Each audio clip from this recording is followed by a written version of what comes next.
We are about to embark upon a series of strange and exciting, dangerous adventures.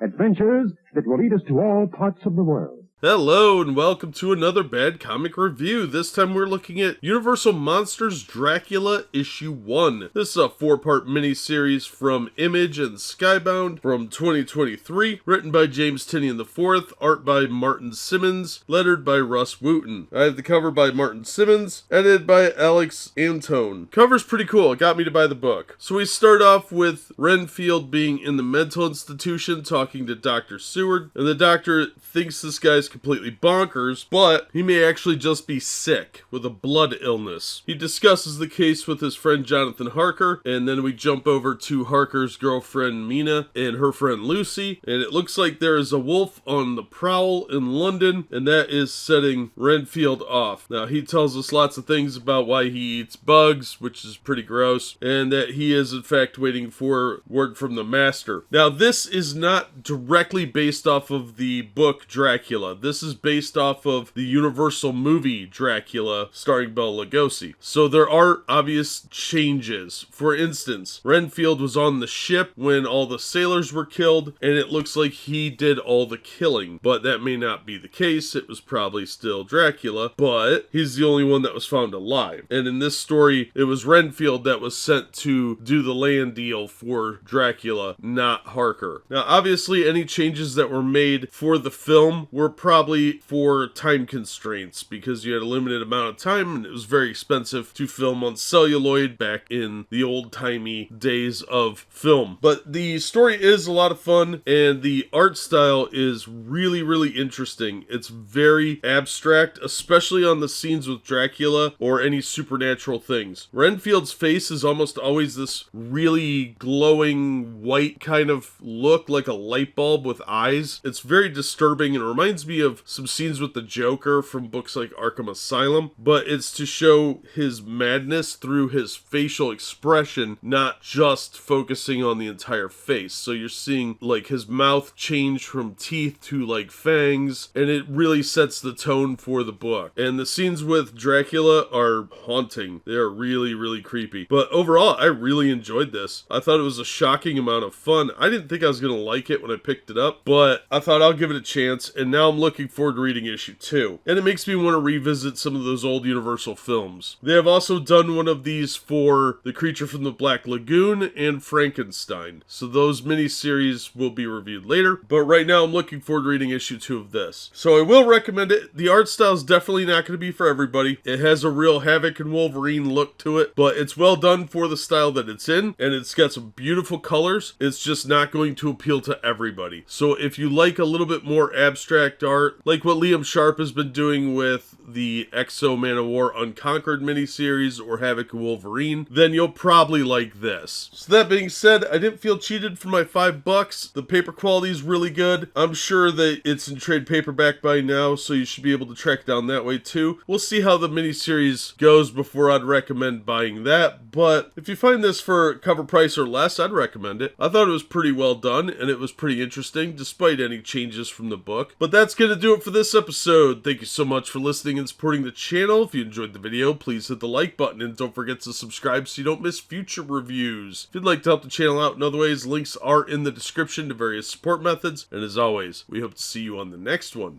We are about to embark upon a series of strange and exciting, dangerous adventures. Adventures that will lead us to all parts of the world. Hello and welcome to another Bad Comic Review. This time we're looking at Universal Monsters Dracula Issue 2. This is a 4-part miniseries from Image Comics under the Skybound banner, written by James Tynion IV, art by Martin Simmons, letters by Russ Wooten, cover by Martin Simmons, edited by Alex Antone. That cover's really cool and does relate to what's going on in the book, but that scene doesn't actually happen. It's just a really cool image. So it turns out that Dr. Seward, Jonathan Harker, and Mina and Lucy were all at the sort of introduction social event where Dracula was. We get kind of a glimpse of Dracula being kind of creepy and ominous, and a lot of the people don't know where Transylvania is, but he's this exotic stranger, so they're having a social thing. Seward's a little creeped out that Renfield's ship, where all the people died, came from Transylvania, and suddenly this guy comes from out of town from Transylvania as well.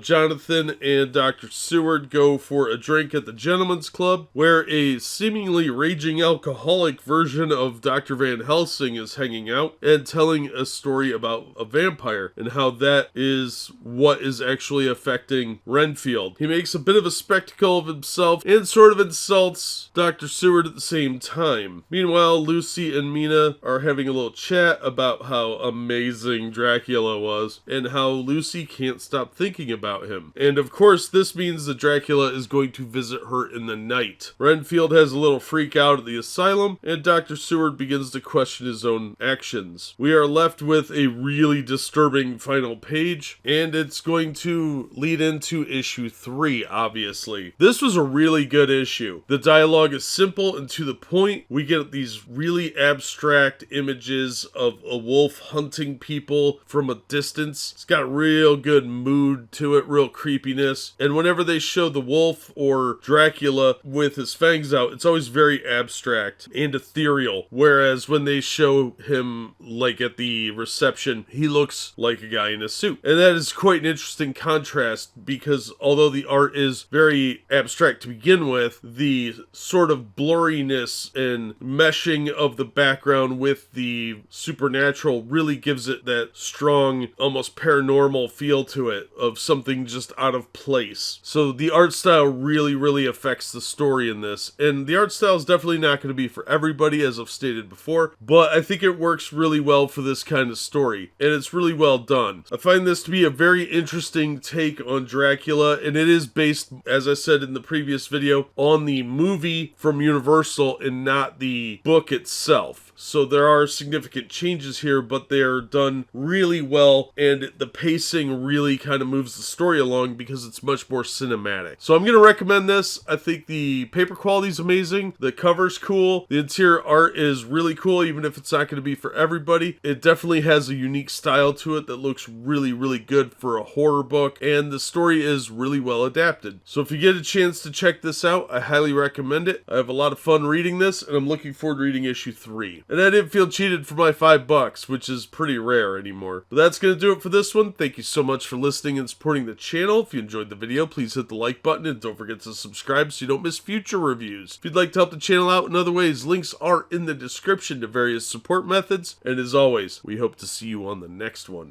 We are about to embark upon a series of strange and exciting, dangerous adventures.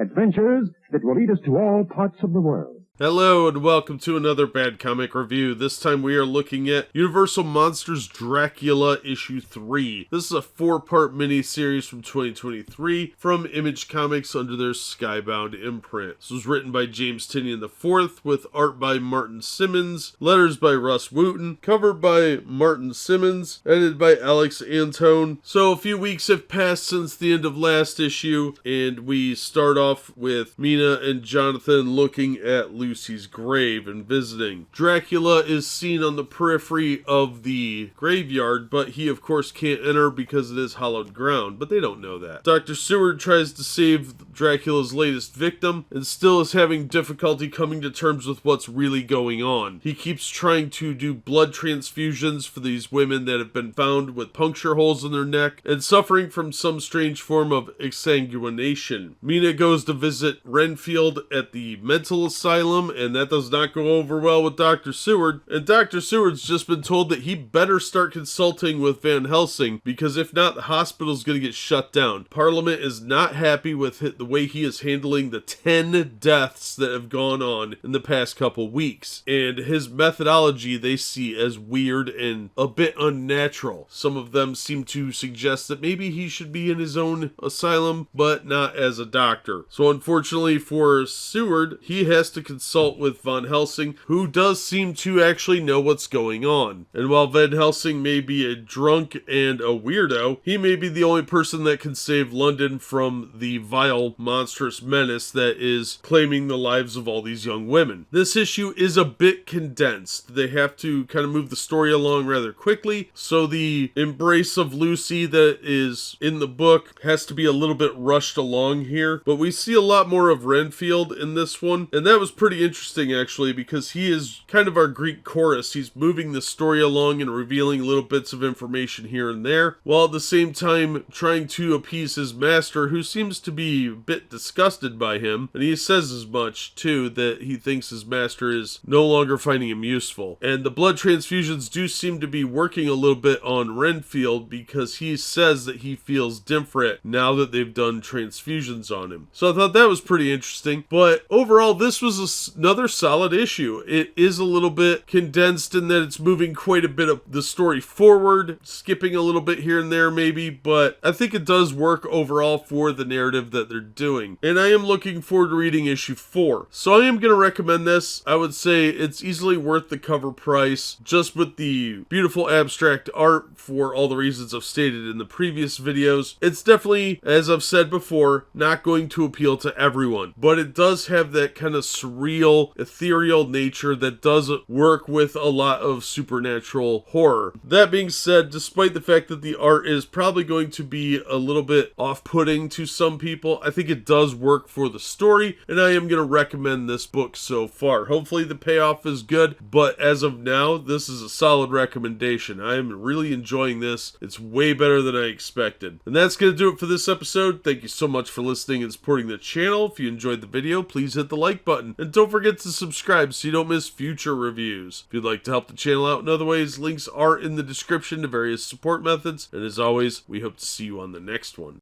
We are about to embark upon a series of strange and exciting, dangerous adventures.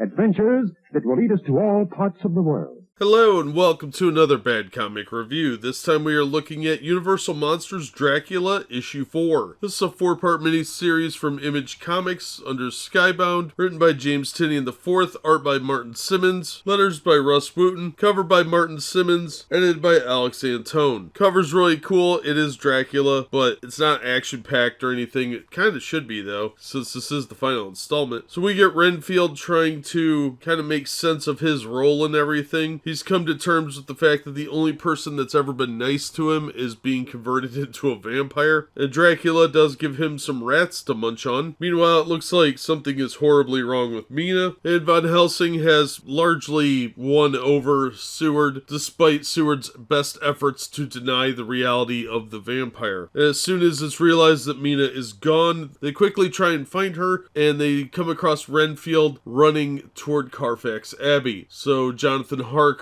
Professor Van Helsing, and Dr. Seward go in pursuit. Now, of course, Dracula is very displeased that it looks like Renfield led these people here and takes action accordingly. While Seward attends to Renfield, Van Helsing and Harker go down to the crypt to try and stop Dracula. We do get a resolution. Now, largely, this miniseries has focused heavily on Renfield, and that does work for the narrative, because he does progress the story quite nicely. Dracula barely speaks in this miniseries at all. In fact, I think the only thing he says is Van Helsing's name. And that's fine. It works pretty well for the story they're telling. The issue I take with this book is that there's actually a scene missing that should have been at the end of last issue. And it's referenced in this issue where Van Helsing says that he showed a mirror to Dracula and it frightened him off. And there is a little flashback panel there, but that scene was never shown to us in any of the issues. I don't know if it was left out or there was some sort of printing error or whatever, but without that scene there, you lose a lot of context of how they are convincing Seward that there's a real problem here. The ending did feel a bit rushed, but it did work for the narrative that they're telling. It just was a little forced. It probably should have had another issue to go into a little more detail about Mina's state of being and how she was being brought across and visited by the Count on multiple occasions for blood drinking, etc. So I was a little disappointed with that, but overall it was a fun story. It was a good interpretation of the movie, which is of course based on the book, but this is based on the Universal movie. The fact that Renfield is more of a central character was an interesting take that I thought was handled pretty well. So I am going to recommend this miniseries. I didn't really feel cheated for my money. I just think there was a few things they should have expanded on that they didn't. So it felt a bit incomplete with the narrative, but it wrapped up pretty nicely, and it was an interesting interpretation of the Dracula lore. So if you can find this in trade paperback, I would absolutely recommend it. You should be able to pick it up for about the same price as the single issues when they were on the stands, which is $5 a piece. So if you can find it for $20 or less in hardcover or trade, I would say it's worth it. If you can find the issues in a back issue bin, they're really nice cardstock covers with good interior paper, and the art is really interesting to look at. So I would say either way of reading it would be really good and probably a lot of fun for the average horror fan. I had a great time reading it. I'm probably going to pick it up in trade just because I really like the art style and I thought the story was pretty well handled. Few minor complaints, but nothing that would keep me from picking this up in a collected edition. But that's going to do it for this one. Thank you so much for listening and supporting the channel. If you enjoyed the video, please hit the like button and don't forget to subscribe so you don't miss future reviews. If you'd like to help the channel out in other ways, links are in the description to various support methods. And as always, we hope to see you on the next one.